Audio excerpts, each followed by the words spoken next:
Irmãos, é com muita alegria que damos início a esse culto matutino. Deus está presente e nós devemos entregar nosso culto a Ele. Vamos dar início a este culto com um hino de adoração, um hino do HCC, número 177, nome que inspira o meu louvor. Paulo.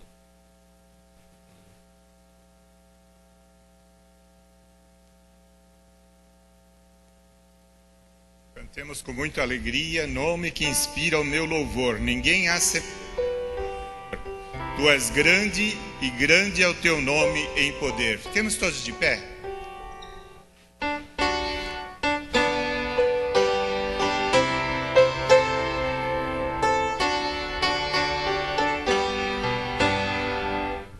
Existe um nome sem igual que inspira o meu louvor.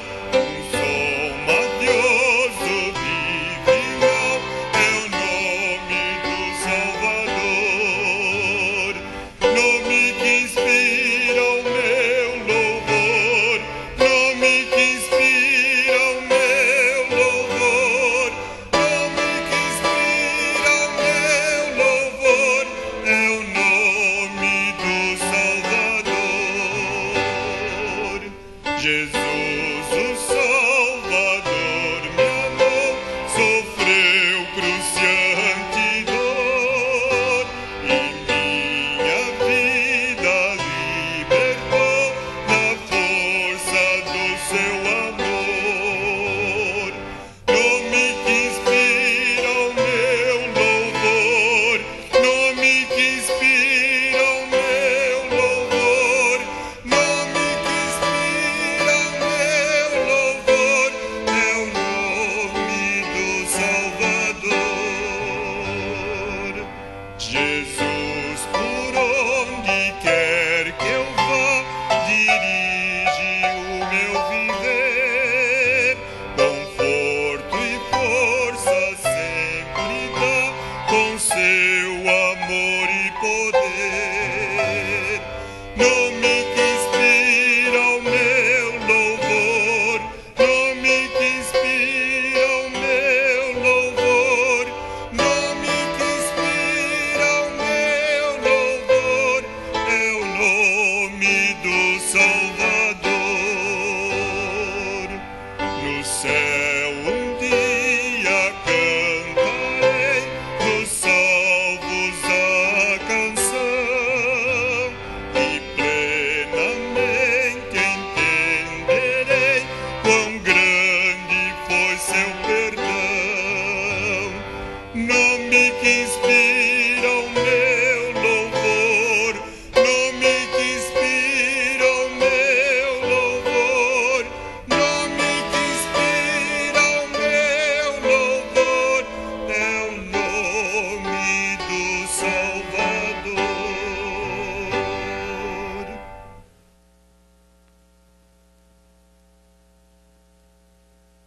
Onde estiverem reunidos um ou dois em meu nome, ali eu estarei. Então, com certeza Deus está entre nós e que Ele possa abençoar a vida de cada um com essa mensagem, mas em primeiro lugar que os nossos corações possam estar prestando culto a Deus. Fazer uma oração e logo em seguida o irmão Célio está com a palavra para o momento de mensagem. Oremos. Bondoso Deus, eterno Pai, Senhor, obrigado por estarmos aqui em Tua presença. Obrigado por cada vida em especial pelas quais estão aqui, ó Pai. Que o Senhor possa derramar Suas bênçãos, possa estar olhando por cada um. Mas o Senhor também sabe, ó Pai, daqueles que não puderam vir hoje. E da mesma forma, Senhor, esteja abençoando, cuidando e guardando de cada um. O Senhor conhece o coração dos Seus servos, ó Pai. Eu te peço que o Senhor possa dar muita clareza e possa estar junto ao irmão Célio nesse momento de mensagem, ó Pai, que ele possa nos trazer mais da Tua palavra e do Teu entendimento, ó Pai. Que a Sua sabedoria esteja conosco em todos os momentos e o Senhor possa nos ajudar a tomar as melhores decisões, ó Pai. É isso que nós te pedimos em nome de Jesus. Amém, Senhor.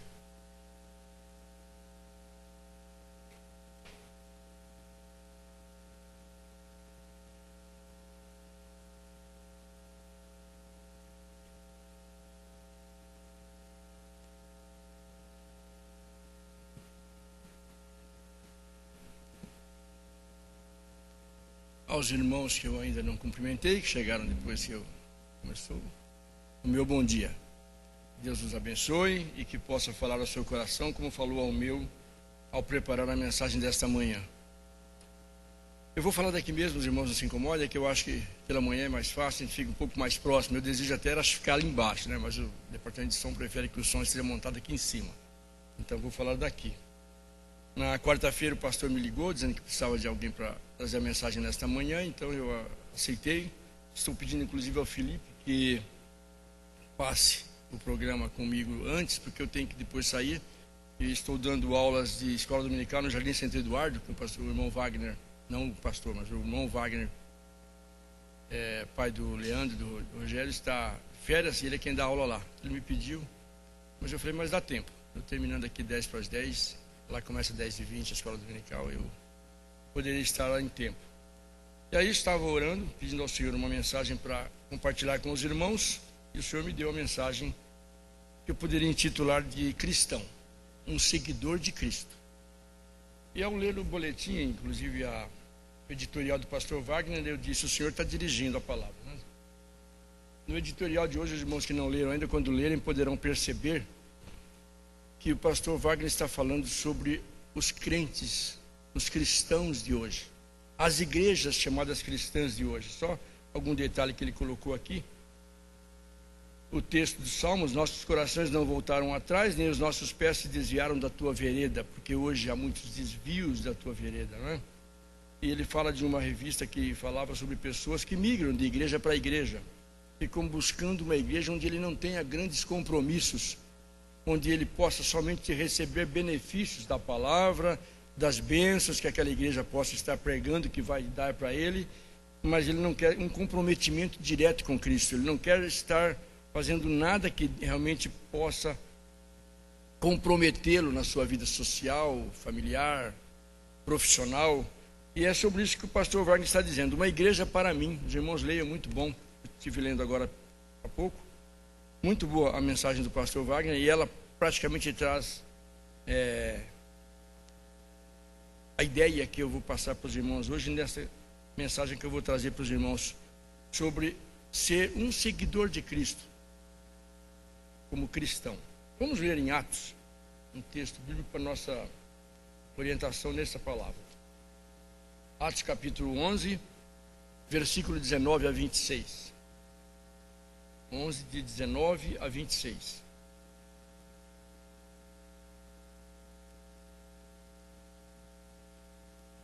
Aguardar que todos encontrem para a gente ler juntos.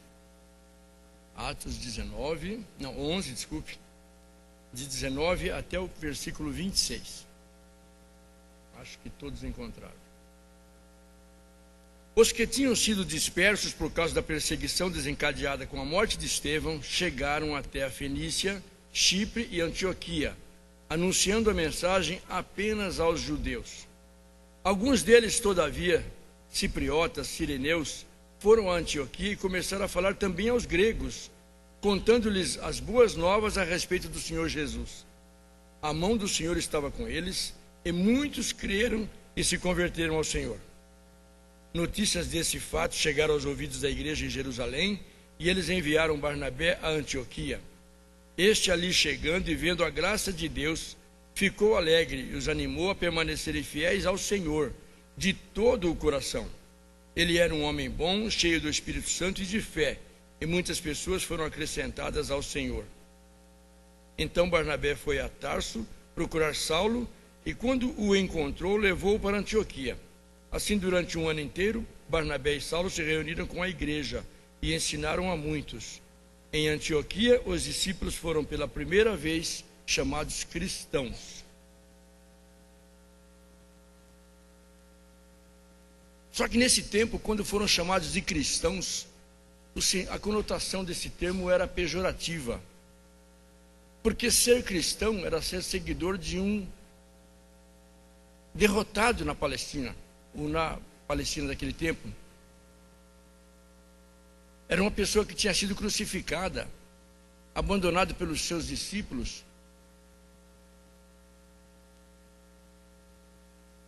Então, quando se falava, aquele é cristão, era como, algum tempo atrás, dizer, aquele é crente. E as pessoas não queriam saber de ser chamadas de crentes, ou de cristãos na antiguidade. Hoje, o cristão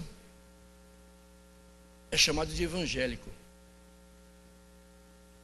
Evangélico hoje é um termo que não é pejorativo. Quando você diz ele é evangélico, é uma boa pessoa, uma pessoa que segue o evangelho, vai à igreja normalmente, toda semana. Então não é pejorativo. Mas se nós analisarmos bem, o termo evangélico está colocando todo mundo num só contexto. E o verdadeiro cristão começa a ser comprometido com esse termo evangélico. Porque, como diz o pastor naquele editorial, hoje as igrejas estão tratando da parte material do homem. Elas estão oferecendo bênçãos para o homem. Venham para a minha igreja que você vai ser abençoado. Você vai sair dessa situação difícil que você se encontra. Então é uma igreja humanista. Ser evangélico hoje é ser essencialmente humanista. Pensar apenas no homem. E esquecer-se daquilo que eu trouxe ao evangelho. Que é a pessoa de Cristo. Aquele que morreu sim na cruz. Aparentemente derrotado, mas ressuscitado. E saindo vitorioso do túmulo. A ordem de Jesus, quando ele ascendeu aos céus, em Mateus 28:19, foi pregar a todas as criaturas. Esta era a ordem que Jesus estava dando para os discípulos. Mas o que faziam os discípulos? Nós acabamos de ler, e poderíamos ler também em Atos 28:19, que os discípulos pregavam somente aos judeus.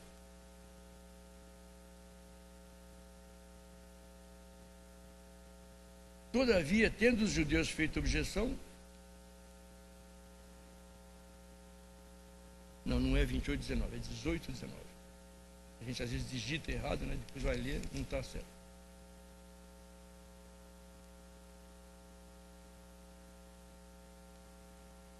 Não é, o texto foi digitado errado. Mas há textos, e não é só esse, eu poderia procurar encontrá-lo, em que nós acabamos de ler até no capítulo 11 de Atos, que os judeus começaram a pregar apenas aos judeus. Eles achavam que aquele evangelho, aquele Messias que tinha chegado, trouxeram uma mensagem para os descendentes de Abraão. A bênção era concedida a todo aquele que era descendente de Abraão. O judeu acha que os outros são todos rejeitados. Então, para ele, só o judeu é digno das bênçãos de Deus. Só o judeu é escolhido por Deus. Os outros, como eles diziam até no próprio tempo em que a gente vê com Jesus a experiência daquela mulher, que disse, mas os cachorrinhos também comem as migalhas que caem para os filhos, caem da mesa dos filhos. E ela viu uma tremenda fé naquela mulher. Por quê? Porque eles eram considerados cachorros, indignos de sentar-se à mesa dos filhos. O judeu esquece-se que no pacto de Deus com Abraão, ele disse, na tua descendência serão abençoadas todas as famílias da terra. Todas. A grande nação que viria de Abraão deveria ser bênção para todos. Quando Jesus chegou, e esta era a descendência de Abraão que Deus prometera, e em quem todas as nações da terra seriam abençoadas, eles não entenderam. Não entenderam a graça de Deus, que era a todas as pessoas. Quando Jesus disse, ide pregar o evangelho a todas as pessoas, ide por todo o mundo. Eles não entenderam.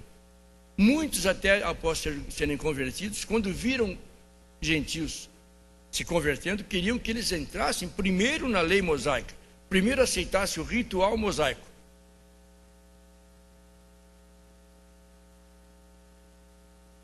Então, os primeiros cristãos anunciavam a palavra apenas aos judeus. Mesmo depois daquela experiência com Cornélio, os irmãos se lembram bem, em que Pedro foi chamado à casa de Cornélio, que era um gentil, e ele teve que ter uma visão para poder aceitar aquilo que Deus estava pondo na frente dele. E ele foi lá e ele viu a graça de Deus caindo sobre todos a casa de Cornélio. Mesmo assim, ele ainda se fechava. Muito mais tarde, ele foi se convencer que a graça era para todos os povos. Entretanto, Pedro continuou pregando apenas para os judeus, apenas em Jerusalém. Nem fora de Jerusalém não iam. Tanto que a igreja de Jerusalém estufou, digamos assim. Só no dia do Pentecostes já tinham 5.000 irmãos. Depois foi crescendo mais ainda. A tal ponto que perturbou os judeus. A tal ponto de despertar aquele jovem Saulo para lutar contra aquele movimento crescente em Jerusalém, que parecia que ia tomar toda Jerusalém. Mas veio a perseguição. E a perseguição veio por causa, irmãos, da mão de Deus. Deus possibilitou que a perseguição viesse para que eles fossem espalhados como uma fogueira centralizada, e você espalha as brasas, vai tudo por todo lado, vai pegando fogo em cada canto onde cai uma brasa viva. Assim aconteceu. E Filipe foi para Samaria, saindo de Jerusalém. E Atos 8,14 nos diz que os apóstolos, quando souberam que em Samaria estavam aceitando o evangelho, mandaram lá Pedro e João para conferir, é verdade mesmo? E eles foram para lá para conferir se a graça de Deus também tinha alcançado os samaritanos, os odiados samaritanos, que tinha alcançado. Em Gálatas 2,9 nós encontramos o texto em que Paulo está falando sobre esse evento, quando ele diz que Pedro concordou que Paulo e Barnabé fossem para os gentios, pregar o evangelho lá para os gentios, mas ele, Pedro, ainda ficaria em Jerusalém pregando aos judeus, aos circuncidados, aos que eram descendentes de Abraão e que seguiam a lei de Moisés. Continuavam ficando com os judeus. Mas o apóstolo Paulo, em Gálatas 3, versículo 26 a 29, diz: se nós somos de Cristo, se vós que sois gentios sois de Cristo, então nós somos o seu povo, um povo especial. Mais tarde Pedro iria dizer, na sua carta, primeira carta de Pedro, capítulo 2, versículo 9 a 10, vocês são povo de Deus, geração eleita, sacerdócio santo. Olha o conceito como mudou, como o Espírito de Deus tomou Pedro e transformou no grande pregador da Galileia, pregando a todos os gentios. Mas vamos pensar, meus irmãos, por que Deus nos chamou? Deus nos chamou para a mesma missão que os judeus tinham e que não cumpriram. Deus nos chamou para anunciar a graça de seu Filho Jesus Cristo morto na cruz, mas ressuscitado ao terceiro dia vitoriosamente. Deus nos chamou para pregar esse evangelho da salvação a todas as pessoas, sem preconceitos, sem divisões. E o que eu quero conclamar aos irmãos nesta manhã é que nós façamos aquilo que o evangelho nos manda fazer, pregar a todas as criaturas. Não façamos como os judeus, fechando-nos em torno de nós mesmos. Hoje o mundo está violento, o mundo está difícil de se conviver com ele. Então a tendência não é só nossa, mas a tendência geral do povo é se fechar. Estive vendo uma reportagem essa semana em que as pessoas estavam dizendo: a gente não tem mais coragem de sair à noite de casa. Sai-se de dia porque é obrigado para trabalhar, mas sai-se com medo, sem saber se volta para casa. E assim as pessoas vão se fechando. Você já não é mais amigo do seu vizinho, você apenas diz quando muito um bom dia ou uma boa noite. Porque o mundo está nos obrigando a nos fecharmos. E principalmente em São Paulo, o povo está se fechando cada vez mais. Mas o crente não pode se omitir. Nós temos que colocar nossa vida na mesma dimensão em que Cristo colocou, aberta para o povo, suscetível para que cada um possa nos cercar, falar conosco e descobrir em nós qual a diferença em ser cristão. Pregar o evangelho hoje pode nos custar humilhação. Embora eu diga que todo mundo é evangélico, todo mundo quer ser evangélico, mas é porque hoje o evangelho está água com açúcar. Ser evangélico é simplesmente ser diferente do católico, do espírita, do budista, mas não faz diferença na sociedade. Apenas cremos em coisas diferentes. Temos algumas variações na forma de crer. Mas quando o crente prega, acontecem coisas. Quando a gente fala de Cristo às pessoas, as pessoas sentem que há uma diferença. Porque, como diz Atos capítulo 11, versículo 21, que nós lemos,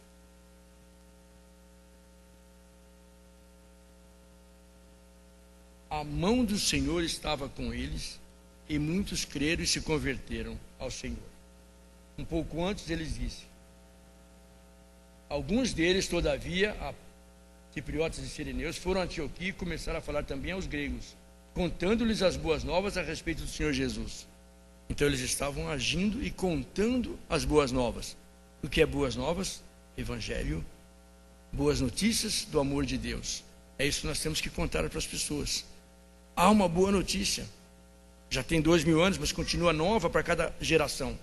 Continua nova para cada geração que cresce e entra nesse mundo violento e difícil de se conviver. Tenha certeza, meu irmão, quando você fala as novas do Evangelho, quando você proclama que Jesus Cristo é o único Salvador, a única esperança para esse mundo perdido, coisas acontecem, porque Deus vai estar agindo através de você. Você vai estar sendo usado por Deus. Deus hoje está mais interessado na conversão das pessoas do que nós mesmos. Não é? Qual é o nosso ministério hoje? Por que é que Deus nos chamou? O nosso bairro tem muitas igrejas, a gente passa por aí, uma quadra só, tem 2, 3. Muitos crentes, a gente bate com crentes a toda hora, no ônibus, no trabalho. Mas será que isto está fazendo alguma diferença no nosso mundo? Nós não temos também, basta dar uma volta, tantos botecos, bares, onde as pessoas se acotovelam porque não suportam ficar dentro de casa com a esposa, com os filhos, e vão para o bar se embriagar, ou conversar com os amigos, jogar a conversa fora. Não temos também isso? Não temos também tantas crianças pelas ruas que nem ouviram falar de Jesus? Um dia desses eu falei com um garoto de Jesus e ele falou: quem é Jesus? Achei estranho, um garoto de 10 anos não sabia quem era Jesus. Eu falei: mas aquele Jesus que foi morto na cruz, lá no Calvário, você não lembra? Não ouviu falar essa história? Nunca assistiu um filme? Ah, aquele, quer dizer, ele estava totalmente desassociado da ideia de Jesus, o Salvador. Para ele, Jesus podia ser qualquer um, não é?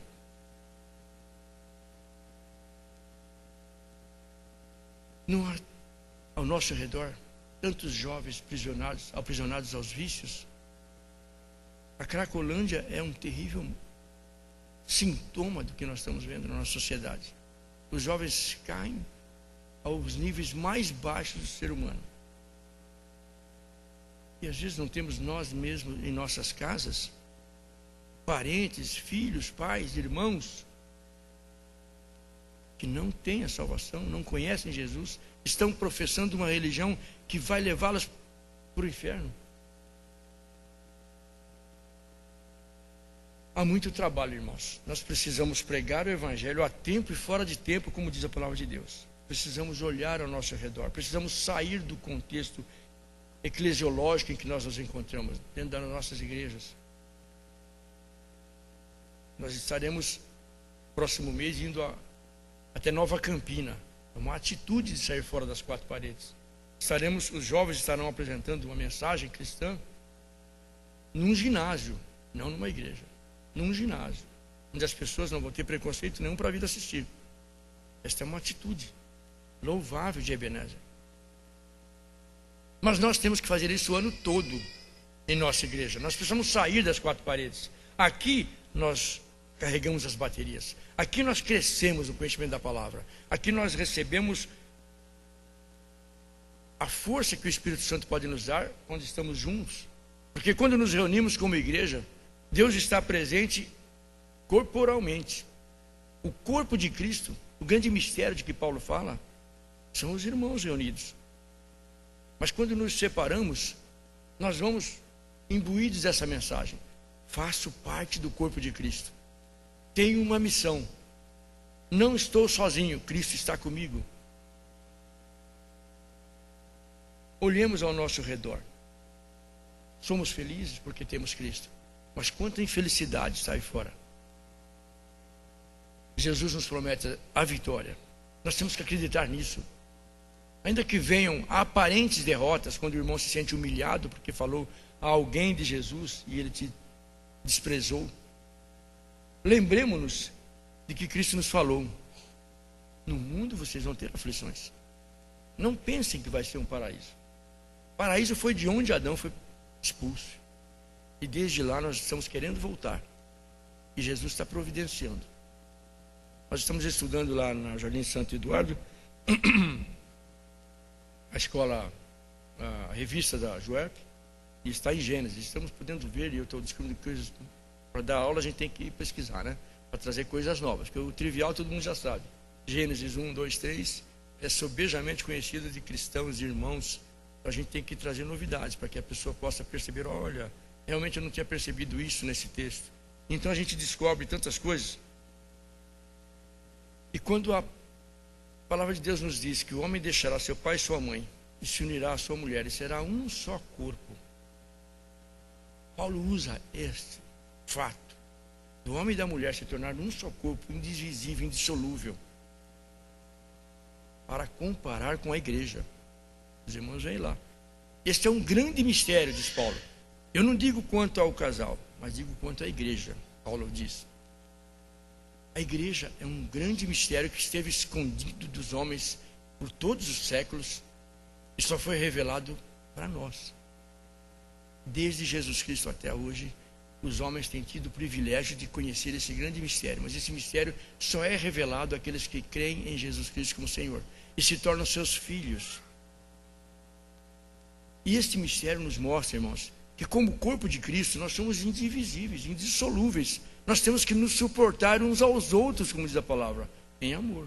E aí o corpo vai crescer. Mas quando há divisões entre nós, quando há dissensões, como diz o apóstolo Paulo, quando vocês ficam discutindo: eu sou de Paulo, eu sou de apóstolo, de Paulo, de Pedro, então não há união. E o Espírito Santo vai sendo extinto do meio da igreja. O Espírito Santo fica entristecido e ele não pode agir. Mas quando nós nos associamos, nos lembramos que eu sou parte do corpo de Cristo, e aquele que é parte de um corpo, ele se protege, ele se guarda, ele se defende quando algum corpo é atacado. E ele procura entender. Uma mão lava a outra mão. Nós temos que agir assim, para que nós possamos ser usados, para que o Espírito Santo possa dizer: esta igreja, eu posso dar trabalho para ela e ela vai cumprir. Ela vai abrir as portas para toda a região circunvizinha. Não esperem aplausos do mundo. Na igreja a gente não costuma aplaudir quem vem cantar, quem faz as apresentações. Por quê? Porque ele fez aquilo para o Senhor e não para nós assistirmos. Fez aquilo para que Deus pudesse operar no coração nosso, sim. Para que Deus pudesse pegar aquela mensagem cantada ou pregada e compartilhasse com cada um presente, ouvindo, assistindo. Mas nós não temos que aplaudir. O mundo gosta de aplaudir as coisas que o homem faz. Esta é a igreja humanista. Jesus não está esperando aplausos, ele nunca recebeu aplausos. E se nós quisermos aplausos, nós temos que deixá-lo. Porque em Jesus só há rejeição. O nosso Senhor deixou os céus de glória, se submeteu a ser humano, homem. E como homem, ele foi até a humilhação da morte, e morte de cruz. E nós queremos mais do que isso, seguindo um Cristo que humilhou-se a si mesmo, mas com um objetivo: salvar-nos. Então, quando o irmão se humilha em pregar o evangelho a seu parente, a seu amigo, ao seu vizinho, isto muitas vezes parece humilhação. Lembre-se que Cristo já fez esse caminho antes de nós, e ele alcançou o mundo. Hoje o mundo, 1/3 dele é cristão. Lógico que cristão entre parênteses, né? O que é ser cristão hoje? Hoje todos querem ser cristãos. Você fala com um bandista, ele é cristão. Você fala com um espírita, ele é cristão. O católico é cristão. Mas todos têm o seu objetivo, que é seguir mandamentos de Kardec, no espiritismo, de Buda. Bom, o budista não diz que é cristão. Mas Seishinoye diz que é cristão. Então é muito fácil hoje dizer eu sou cristão. Por quê? Porque eu tenho como ideal a vida de Cristo, a bondade que ele demonstrou, o amor que ele demonstrou às pessoas, a parte ética do Cristo. Mas quando você fala da parte de humilhação, de morte de cruz, de rejeitar-se a si mesmo, ou negar-se a si mesmo, aí fica mais difícil. Aí eles começam a sentir que há uma separação entre você e eles. Jesus pregou a renúncia. Quem não negar-se a si mesmo não pode ser meu seguidor. E quando a gente se nega a si mesmo? Como? Vamos analisar como é a minha natureza carnal. Cada um de nós sabe a natureza que nós temos. Cada um sabe a fraqueza interior. Onde está o nosso calcanhar de Aquiles? E aí é que começa a nossa renúncia. Renunciar-nos a nós mesmos é deixar a soberba, a vaidade. É ser humilde. Mas humilde no contexto de eu sou o seguidor de Cristo. E é isso que eu prego. Não importa se as pessoas vão aceitar ou vão rejeitar. Romanos capítulo 7, Paulo fala muito disso e nós devíamos aprender com ele. Romanos capítulo 7, versículo 18 e 19. Essa Bíblia NVI é muito boa, mas ela tem os versículos muito pequenininhos, a gente às vezes não acha logo o versículo que a gente quer ler.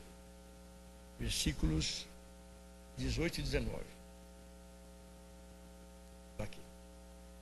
Sei que nada de bom habita em mim, isto é, na minha carne.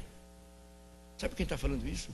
Apóstolo Paulo, o grande pregador, considerado por muitos o maior cristão de todos os tempos. Porque tem o desejo de fazer o que é bom. Todos nós temos, todos nós queremos agradar a Deus. Todos nós queremos mostrar que somos bons cristãos. Ele também tinha o desejo de fazer o que era bom. Mas não consigo realizá-lo, dizia ele. Pois o que faço não é o bem que eu desejo, mas o mal que não quero, esse eu continuo fazendo. E Paulo estava falando do presente, não era do passado dele, como muitos pensam. Era o passado dele. No passado dele, ele nem tinha intenção de fazer o bem.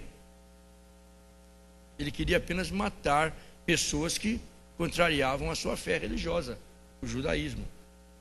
Ora, se faço o que não quero, já não sou eu quem o faz, mas o pecado que habita em mim.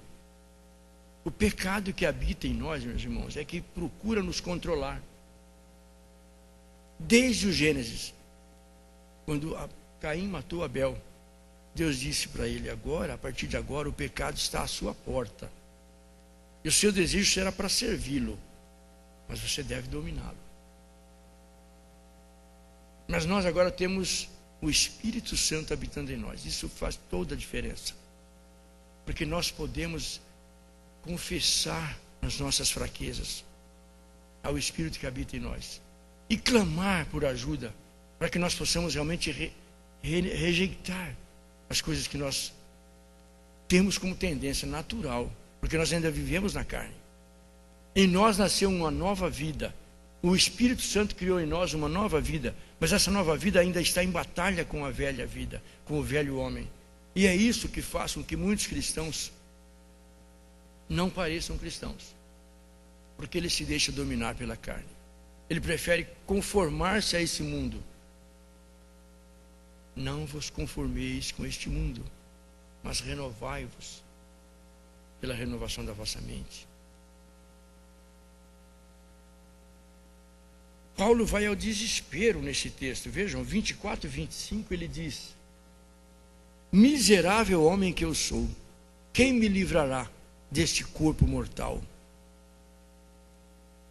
Quem me livrará, irmãos, desse corpo que nos leva à morte? E graças a Deus, ele conclui Graças a Deus por Jesus Cristo, nosso Senhor. De modo que com a mente eu próprio sou escravo da lei de Deus, mas com a carne eu sou escravo da lei do pecado. Essa é a conclusão que nós devemos ter.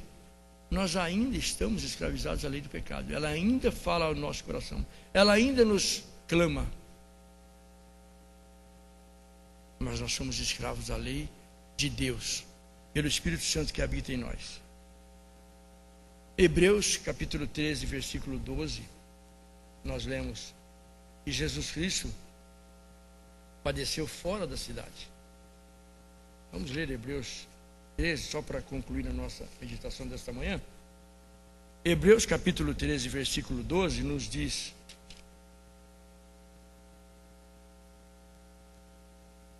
o 11 explica melhor o que a gente vai ler.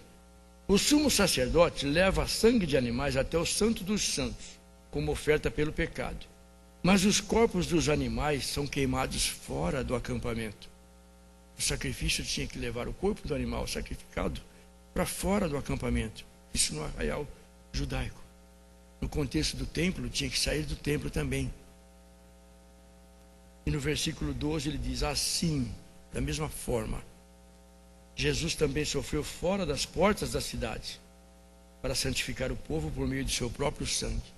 Então Jesus foi humilhadamente jogado como um cadáver fora do contexto judaico. Foi atirado aos cães.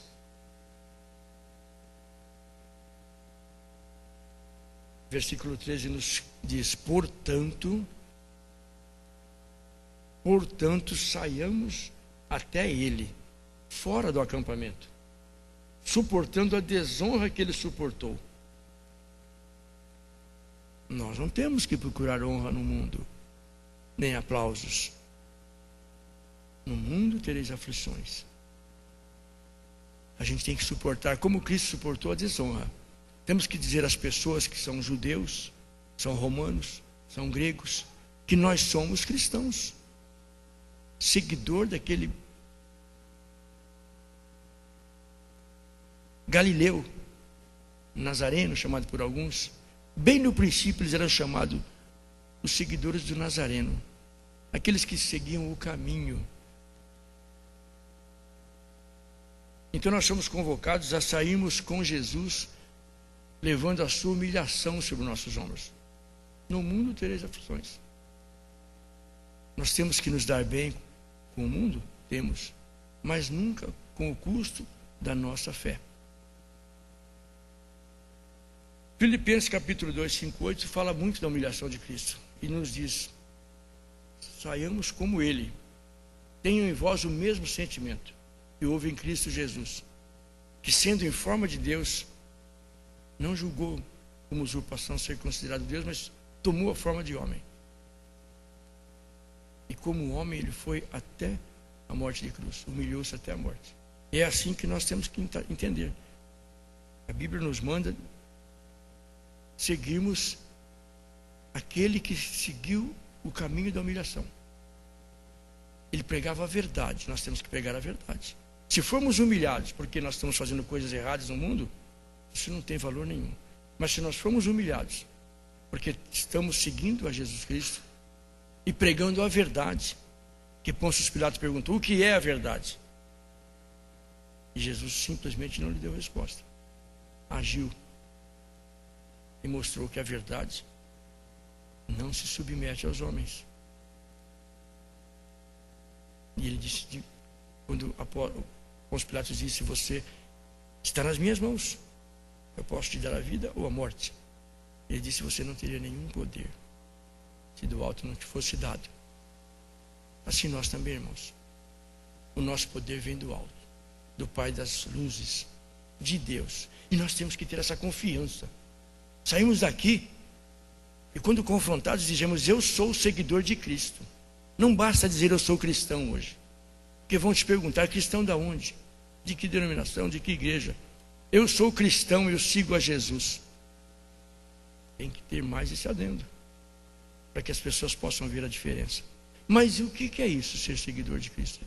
Fazer aquilo que Ele nos mandou, pregar as boas novas da salvação para você, dizer que Deus te ama, E aí você começa a pregar o Evangelho. Precisamos nos unir em oração, amar-nos uns aos outros, aceitar-nos uns aos outros, corrigir as falhas. Para isso nós temos um pastor que zela pelas nossas almas. E temos que crer que Deus traz a palavra de edificação para a igreja através dos nossos pastores, do estudo da Bíblia, que nós temos devocionalmente em casa, para que nós possamos estar preparados para responder a qualquer um e nos perguntar a razão da nossa fé.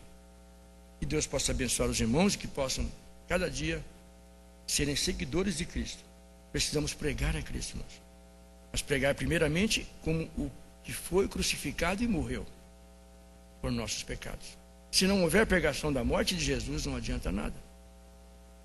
Se eu só dizer das vitórias que Cristo obteve, mas não dizer ele teve que morrer para que você não morresse, não adianta nada. Mas a nossa pregação não pode parar nisso, num Cristo morto. Devemos dizer que ele ressuscitou. E esta é a forma de Deus provar que nós também ressuscitaremos um dia, pela graça de Deus. Jesus nos alertou. Ele trabalhava enquanto era dia, e a noite viria, quando ninguém mais ia poder trabalhar. E nós estamos vendo também a noite se aproximar tão rapidamente, não é? Os sinais dos tempos estão tão evidentes que a gente sabe que a noite está chegando. Nós estamos nas últimas horas do dia. Fomos chamados como aqueles lavradores para pregar às 5 horas da tarde, quando tanta gente já chegou. Mas ninguém vai chegar antes de nós. Nós receberemos a mesma recompensa de Pedro, Paulo e João e todos os crentes de todos os tempos. Isso é que deve nos alegrar, que nós possamos ter confiança que a nossa recompensa vem daquele único que pode nos recompensar, e é Deus. Unamos-nos para nos fortalecer em oração. Vamos orar? Nosso Deus e Pai, nós te damos graças, Senhor, porque nas últimas horas do dia o Senhor ainda nos encontrou sem ter o que fazer. E o Senhor nos chamou para as obras, Senhor. E nós queremos, enquanto estivermos com saúde, enquanto estivermos, Senhor Deus, com capacidade de falar do teu amor, dizer às pessoas do risco que elas estão correndo nessas últimas horas, nos estertores do mundo, e que precisam do único que pode salvá-las, Jesus Cristo, o Salvador. Abençoa a nossa igreja, Pai. Fortalece a fé de cada um dos irmãos, para que nós sejamos testemunhas tuas por onde quer que andemos. E como corpos de Cristo, nós possamos testemunhar e falar do local onde nós nos reunimos. Como Jesus disse para os primeiros discípulos: vem e vê. E nós possamos trazê-los para que essa casa se encha de adoradores do Senhor Jesus. Abençoa também Jardim Santo Eduardo, para onde eu estou indo, Senhor. Precisa muito, Senhor, de Ti. Precisa muito crescer. Eu oro por aquele povo também, Pai. Que o Senhor os fortaleça.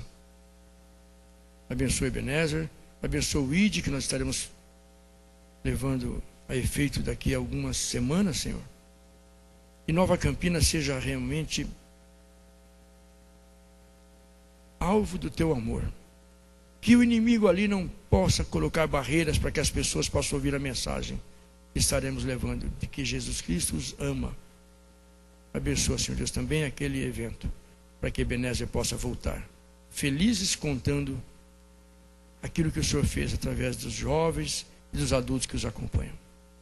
Nós oramos pedindo as suas bênçãos em nome de Jesus. Amém.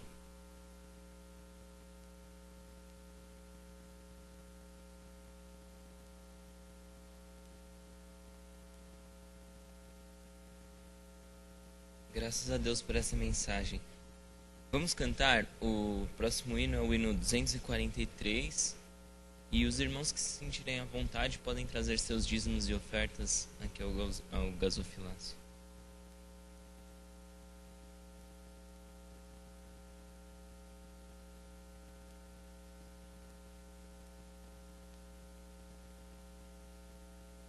Assim trouxeram os filhos de Israel uma oferta voluntária ao Senhor. Êxodo 35, 29. Ó Deus, venho te agradecer.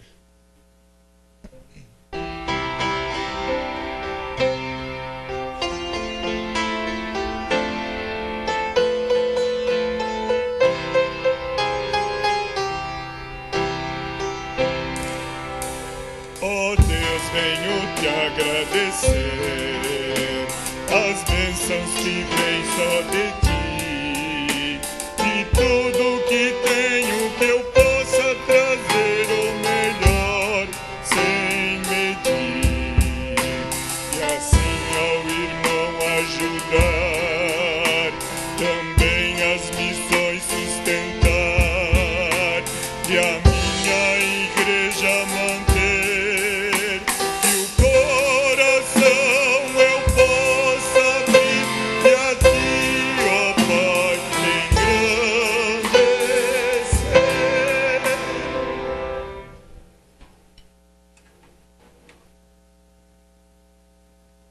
Gostaria de chamar o irmão Jefferson Solovenko para fazer essa oração de agradecimento dos dízimos e ofertas. E logo em seguida ele está com a palavra para uma mensagem musical. E nós possamos ouvir com os corações abertos, que isso possa engrandecer as nossas vidas.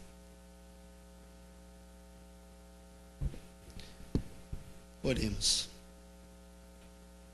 Senhor eterno Deus, te somos gratos pela oportunidade que o Senhor nos concede de estarmos aqui reunidos como teu povo, igreja tua aqui representada na Moca. Te agradecemos, Senhor Deus, pelo privilégio que o Senhor nos concede de termos este livre acesso a ti, de podermos falar contigo e ouvir a tua voz em nossos corações. Agradecemos, Pai, porque o Senhor é um Deus cuidadoso, um Deus zeloso e que a cada momento está cuidando das nossas vidas, não permitindo faltar o sustento, o alimento, a proteção, todas as coisas que nós precisamos para as nossas vidas. O Senhor está sempre nos ajudando, assim como o Senhor faz também com os animais, com as flores. O Senhor sempre está cuidando de toda a tua criação, Pai. Por isso nós te somos gratos, por isso te louvamos e por isso te agradecemos por tudo que tens feito por nossas vidas. Também queremos agradecer, Senhor Deus, porque os corações têm se movido para também contribuir na tua casa, na tua igreja, para o sustento da tua obra, para o sustento administrativo deste prédio, para que também a tua mensagem de salvação a toda pessoa possa ser transmitida, possa ser divulgada e difundida nesta localidade. Abençoe, Senhor Deus, a liderança desta igreja, para que saiba administrar estes recursos de maneira justa, correta e de acordo com a tua vontade, com os planos que o Senhor tem para esta igreja. Por estas coisas nós oramos agradecidos, pedindo que o Senhor continue a abençoar a todos aqueles que têm contribuído e têm abençoado a nossa igreja com as suas ofertas. Em nome de Jesus, Senhor e Salvador nosso, nós oramos. Amém, Pai.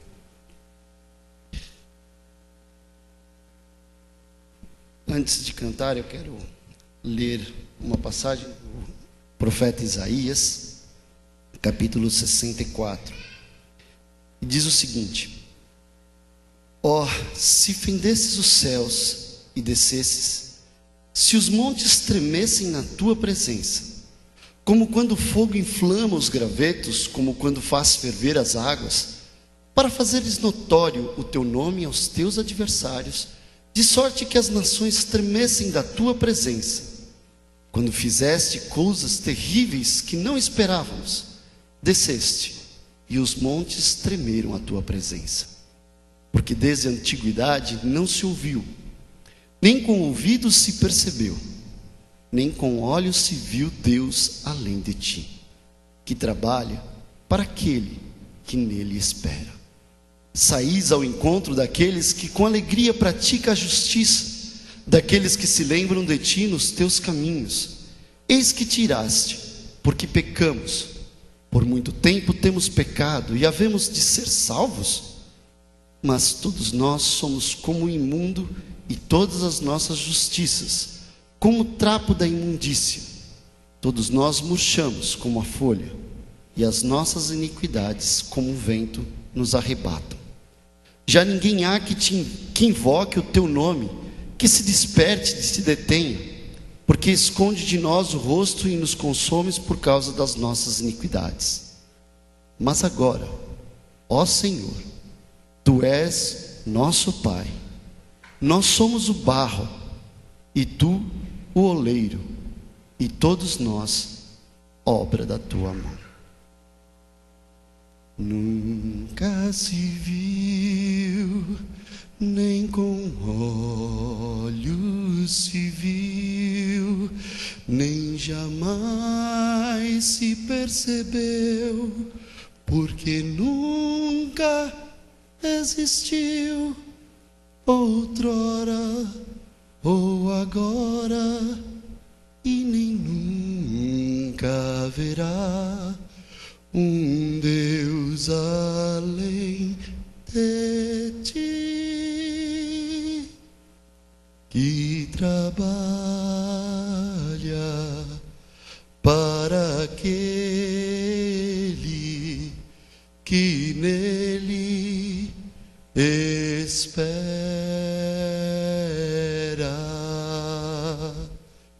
Nunca se viu, nem com olhos se viu, nem jamais se percebeu, porque nunca existiu, outrora ou agora, e nem nunca haverá um Deus além de ti,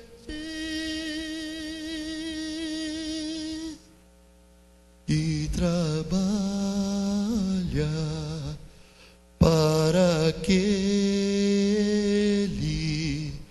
que nele espera.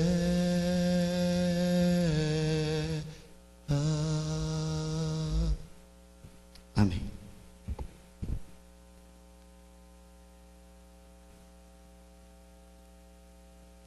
Vamos orar para encerrar esse culto e em seguida a palavra está com os irmãos responsáveis pela abertura da EBD. Oremos. Bondoso Deus, eterno Pai, Senhor, a Ti nós agradecemos porque o Senhor tem um propósito nas nossas vidas, ó Pai. E nós Te agradecemos pela mensagem que o Senhor nos trouxe nesse culto, ó Pai. E este culto nós entregamos a Ti. Nós estamos esperançosos de que o Senhor possa estar conosco em todos os momentos e que o Senhor possa estar nos abençoando ali no ID, que possamos levar as novas, Senhor, para aquele povo, ó Pai. Nós Te pedimos para que o Senhor cuide de cada um que está aqui e também dos que não puderam vir, ó Pai. Esteja abençoando cada dia mais e mais. Esteja abençoando o nosso pastor, Senhor, que agora está de férias, mas está olhando também por nós e orando por nós, ó Pai, para que nós possamos continuar firmes, ó Pai. Em nome de Jesus, é isso que nós Te pedimos e Te agradecemos, Senhor. Aceita esse nosso culto como nossa sincera adoração, ó Pai, em nome de Jesus. Amém.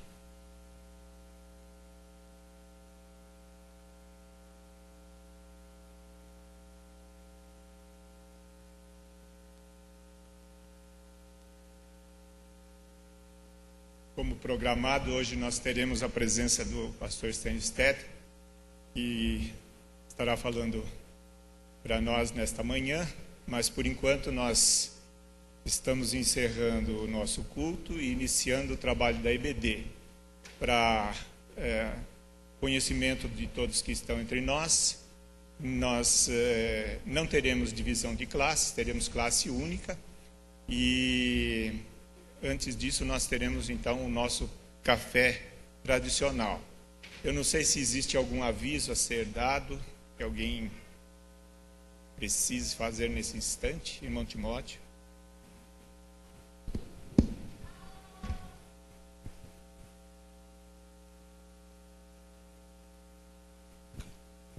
Irmãos, escola.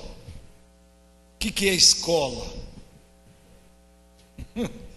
Lugar que se estuda, lugar que se aprende.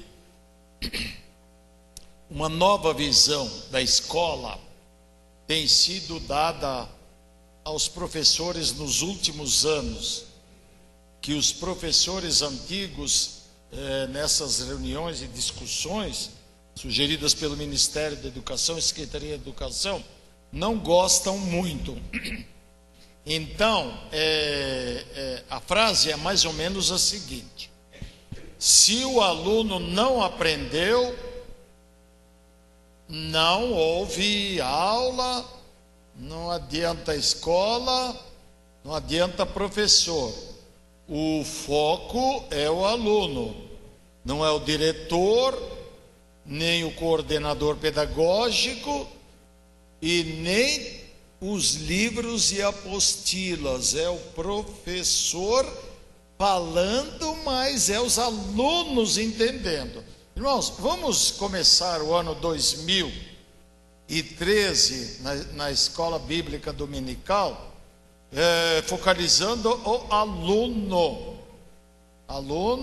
A nossa igreja já teve 15 classes, eu não me lembro exatamente quantos somos, mas aí é que está. Deixa eu contar uma experiência. Quando se alguém quer fazer a faculdade teológica, seminário, tem uma, não vou me demorar, viu, irmão? Não, tem um vestibularzinho, que agora no caso de São Paulo é coordenado não, é fiscalizado pelo MEC, Ministério da Educação e Cultura.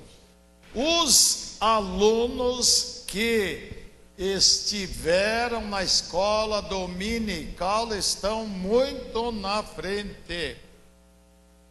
Aliás, tinha uma época, eu não sei como está hoje, que o aluno que não tem, que a pessoa que não é menos de 2 anos membro de uma igreja e que não frequentou a escola dominical, por exemplo, ele não pode se candidatar para o seminário, porque ele não tem visão geral. Vocês ouviram falar na saúde da questão global, né? Da saúde. Me dói aqui na ponta da orelha. Vai ver que o problema é no dedão do pé. Então, irmãos, eu não sei, mas saiu um livrinho agora, muito recente, acho que é do Israel Belo de Azevedo, Cansados de Igreja. Pequenininho assim, né? Porque aluno chega e fala, é a mesmice, é a mesma coisa, é um moto contínuo, eterno, e o que dá? Por exemplo, algumas igrejas, fiquei sabendo que não é só nós, não sei se é da ordem dos pastores, da convenção, estão sugerindo que esse ano se leia a Bíblia toda. É muito difícil ler a Bíblia toda. Não é fácil. Os irmãos sabem que alguns livros são muito difíceis. Se você não pode ler a Bíblia toda, você não vai ler nada. Não. Leia aquilo que você puder, nem que for a carta de Judas, que só tem uma página. Não sei se pode ser chamado de carta ou de livro. Então, irmãos, a escola dominical é doses homeopáticas. Tem um currículo que agora acho que é de 6 anos da Juerp, que você repassa a Bíblia toda. A ideia é desde o berçário, cada 2, 3, 4 anos, vai mudando de faixa mental, inclusive. Vamos estudar a lição, irmãos, da escola dominical. Estudar a lição não é ler a revista, definitivamente não. Aliás, muitas vezes nós discordamos do autor, só que tem que discordar fundamentando. Eu não sei se é o Philip Yancey, acho que ele escreveu, não sei se é ele ou é o Warren lá, 60 livros. E ele escreveu um livro que eu discordo dele praticamente. O camarada escreveu 60 livros, você vai discordar dele? Porque não está nada claro e não tem muito embasamento bíblico. Então foi escrito por uma sociedade americana altamente elitizada, que conhece muita filosofia, muita religião, e para nós não é tanto. Irmãos, terminando aqui minha palavra, a escola bíblica dominical, que começou na Inglaterra, lá ensinando os alunos a ler e escrever, como se fosse na Cracolândia aqui, ela está até hoje sólida. É curioso denominações e seitas que não têm a escola bíblica, não vou citar nomes, não é o caso, não interessa, que não, às vezes o pastor, por exemplo, o irmão Célio falou que saíamos fora da porta, que Jesus padeceu fora do acampamento. Isso tem toda uma explicação. O pastor não consegue explicar isso no púlpito em 30 segundos. Então, se você conhece a Bíblia sistematicamente, você não vai cair na dúvida, no desconhecimento. Por favor, vamos renovar a nossa mente, Romanos 12, 1 lá, para a abertura da escola dominical. Tem gente que chega e pergunta, toda vez é a mesma coisa. Eu não sei que classe que eu vou esse ano. Porque igrejas existem que já é determinado, você não tem que escolher muito. A nossa igreja é extremamente democrática, aberta, você vai para a classe que você quiser. Só que a classe que você for, colabore, estude, discorde, mas toda vez que você discordar, tenha embasamento bíblico. É isso que eu aprendi na minha vida. Eu não concordo. Eu não vou falar algumas coisas aí. Eu não concordo, os gasofiláceos ficam aqui na frente. Tem que ficar lá no fundo. Tem base bíblica.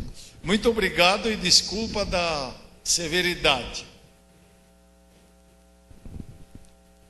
Então vamos ao nosso cafezinho e depois retornamos. Temos 15 minutos de cafezinho e depois então nós teremos a aula única, classe única, com a aula. Quero aproveitar a oportunidade para agradecer em nome do Conselho Diaconal pela oportunidade que a escola dominical está nos dando de usar esse espaço para fazer o estudo que estamos fazendo nestas manhãs no mês de janeiro. Obrigado.